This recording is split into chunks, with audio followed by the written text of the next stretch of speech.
నిన్న భీమిలి సభలో ముఖ్యమంత్రి జగన్మోహన్ రెడ్డి గారు సమర శంఖానికి మేము సిద్ధమని చెప్పడం జరిగింది. చాలా హాస్యాస్పదంగా ఉంది. మీరు దేనికి సిద్ధం నాకైతే అర్థం కావట్లేదు. ప్రత్యేక హోదా తీసుకురావడానికి మీరు సిద్ధమా అని నేను మొదటి ప్రశ్న వేస్తున్నా.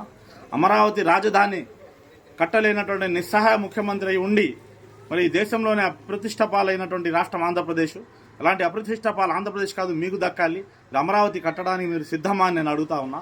అంతేకాకుండా ఎంతో పోరాటం చేసి సాధించుకున్నటువంటి విశాఖ ఉక్కుని మీరు కాపాడలేకపోయారు. నిస్సహాయమైన ముఖ్యమంత్రిగా ఉండిపోయారు. విశాఖ ఉక్కుని కాపాడటానికి మీరు సిద్ధమా అని నేను అడుగుతా ఉన్నా. అదేవిధంగా మోడీ మీద, బీజేపీ మతోన్మాదాన్ని మీద పోరాడటానికి మీరు సిద్ధమా అని అడుగుతా ఉన్నా.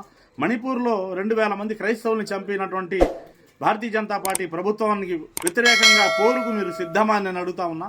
ముస్లిం మైనార్టీల ఊచకోతకు బీజేపీ కారణమైతే బీజేపీ మీద పోరుకు మీరు సిద్ధమా అని నేను అడుగుతా ఉన్నా.